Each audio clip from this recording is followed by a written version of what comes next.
দর্শক আমরা এই মুহূর্তে আছি রাজধানীর মধুমিতা সিনেমা হলে। এখানে যে ঈদের যে সিনেমা 6টি সিনেমা এবার মুক্তি পাচ্ছে, সেই সিনেমাগুলো দেখার জন্য কিন্তু দর্শকদের উপচে পড়া ভিড় আমরা দেখছি। সকাল থেকে একদম সকাল 9টা থেকে কিন্তু এখানে অসংখ্য দর্শকরা এখানে এসেছেন এবং তারা কিন্তু সিনেমার টিকিটের জন্য কিন্তু তারা দীর্ঘ লাইনে দাঁড়িয়েছিলেন। এবং সেই সাথে আপনাদেরকে তো জানিয়ে রাখি যে আজকে সকাল থেকে আসলে বৃষ্টি শুরু হয়েছে, সেই কারণে কিন্তু দর্শকরা হলে আসতে একটু বিপত্তিতে পড়েছে। সেই সাথে এখানে যে দর্শকরা ভেবেছিল যে 12টা থেকে আসলে শো শুরু হবে, কিন্তু এখানে এসে তারা যেমনটি জেনেছে যে এখানে ঠিক 3টায় শো শুরু হবে, সেই বিষয়টি কিন্তু তারা শুনেছে এখানে এসে। তো আমরা এখন যে পরিস্থিতি এখানে আসলে কিন্তু দর্শকদের দীর্ঘ লাইন, ঠিক বিকেল 3টায় কিন্তু এখানে একটি শো শুরু হবে তাণ্ডব সিনেমা। এখানে এবার ঈদের সবচেয়ে আলোচনায় রয়েছে শাকিব খানের তাণ্ডব সিনেমা। সেই সিনেমার প্রথম শো কিন্তু বিকেল 3টায় এখানে শুরু হবে, কিন্তু দর্শকরা সেই সকাল থেকে এখানে এসে ভিড় করছেন। তারা শাকিব খানের সিনেমা নিয়ে তাদের মাঝে বেশ উচ্ছ্বাস উন্মাদনা রয়েছে, সেটা আমরা সিনেমা মুক্তির আগ থেকে কিন্তু সেটা আমরা দেখেছি। সেই ধারাবাহিকতা এখানে আমরা দেখছি যে অসংখ্য দর্শক কিন্তু এখানে এসেছেন, তারা দীর্ঘ লাইনে দাঁড়িয়েছেন। টিকিট কাউন্টার কিন্তু এখনো খুলেনি, তারপরে কিন্তু তারা লাইনে দাঁড়িয়েছে। আমরা একটু কথা বলার চেষ্টা করব যে আসলে কি পরিস্থিতি বা তারা আসলে এখানে কেন দাঁড়িয়েছেন। আচ্ছা, এই যে দেখছি আপনারা অনেক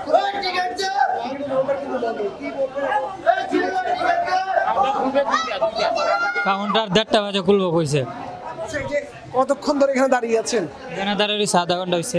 আর সিনেমা দেখতে এসে শাকিব খানের দাঁড়িয়ে আছেন, কি বলছে ওরা? টিকিট কখন দিবে কিছু বলেছে কি? একবার বলছে 12টা বাজে দিব, একবার কইছে 3টা বাজে। 1:30 বাজে যাওয়া না, খুলে নাই কাউন্টার। সকাল 8টা বাজে আইছিলাম।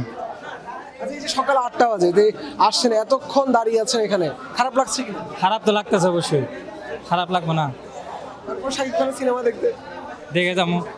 তো দর্শক যেমনটি বলছিলেন, এখানকার যারা সিনেমা প্রেমীরা আছেন তারা যেমনটি বলছিলেন যে এখানে তারা সেই সকাল 8টা থেকে কেউ সকাল 9টা থেকে এসেছেন, তারা শুধুমাত্র শাকিব খানের সিনেমা দেখার জন্য কিন্তু তারা এসেছেন, তারা শাকিবের ভক্ত, তেমনটি কিন্তু তারা বলছিলেন। তো সব মিলিয়ে রাজধানী যে মধুমিতা সিনেমা হল রয়েছে সেখানে কিন্তু দর্শকদের উপচে পড়া ভিড় আমরা দেখছি এবং তারা অধীর আগ্রহে এখানে লাইনে দাঁড়িয়েছে যে কখন আসলে সিনেমার টিকিট দিবে এবং তারা সিনেমার টিকিট কিনে তারা সিনেমা দেখবে, সেই বিষয়টি কিন্তু তারা এখানে লাইনে দাঁড়িয়ে সেটা কিন্তু দেখছি। আমরা আরো কিছু দর্শকদের সাথে কথা বলবো, আসলে আমরা জানবার চেষ্টা করব তাদের যে লম্বা লাইনে তারা দাঁড়িয়েছেন তাদের মাঝে।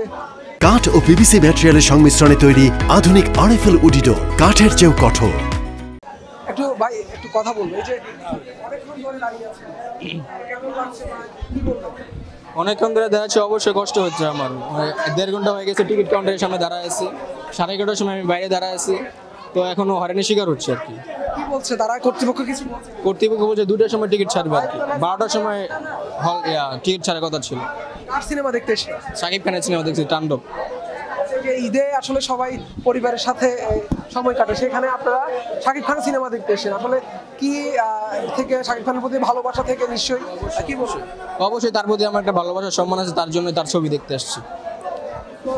দর্শকরা যেমনটি বলছিলেন তারা আসলে শাকিব খানকে প্রচণ্ড আসলে ভালোবাসেন, সেই কারণে কিন্তু তারা পরিবার সাথে সময় না কাটিয়ে তারা কিন্তু সিনেমা হলে এসে সেটি কিন্তু তারা বলছেন। তো সব মিলিয়ে আসলে রাজধানীর মধুমিতা সিনেমা হলে যেমনটি আমরা দেখছি যে এখানে দর্শকদের দীর্ঘ লাইন আমরা দেখছি এবং তারা অধীর আগ্রহে এখানে অপেক্ষা করছেন কখন টিকিট দিবে এবং তারা সেই কাঙ্ক্ষিত সেই টিকিটটি পাওয়ার পর তারা সিনেমা দেখতে যাবে, সেটার জন্য কিন্তু তারা অপেক্ষা করছেন। এখানে আমরা কিছুক্ষণ আগে বেশ কিছু শাকিব ভক্তদেরকে আমরা দেখেছি, তারা শাকিবের যে সিনেমা তাণ্ডব সিনেমার যে ট্রেলার, যে টিজার বা গান যেগুলো দেখেছেন তা সেগুলো কিন্তু গিয়ে আমাদেরকে শোনাচ্ছে, সেটি কিন্তু আমরা দেখেছি। তো শাকিব খানের তাণ্ডব সিনেমার পাশাপাশি আরও 5টি সিনেমা এবার ঈদে মুক্তি পাচ্ছে। সেই সিনেমাগুলোর যদি আমি একটু বলি যে ঠিক তাণ্ডবের পরে যে সিনেমাটি নিয়ে দর্শকদের মাঝে আগ্রহ রয়েছে সেটি ইনসাফ সিনেমা, সেখানে শরীফুল রাজ, মোশাররফ করিম এবং ছোট পর্দার জনপ্রিয় অভিনেত্রী তাসনিয়া ফারিন সেখানে আছেন। সেই সিনেমায় কিন্তু অ্যাকশন ধাঁচের এই সিনেমাও কিন্তু দর্শকদের আগ্রহের কেন্দ্রবিন্দুতে রয়েছে।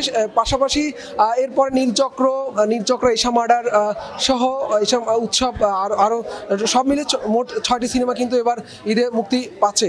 তো যেমনটি আমরা দর্শকদের থেকে জেনেছি বা দর্শকদের যে রিভিউ আমরা নিয়েছি, সেখানে আমরা বলতে পারি যে রোজার ঈদের মতো এবারে কোরবানি ঈদের সিনেমাগুলো কিন্তু বেশ দর্শকদের মাঝে সাড়া ফেলবে, সেটি কিন্তু আমরা দেখছি। তো রাজধানীর মধুমিতা সিনেমা হল থেকে এই ছিল আমার কাছে সর্বশেষ। পরবর্তীতে আরও আমরা আপনাদেরকে বিস্তারিত জানানোর চেষ্টা করব।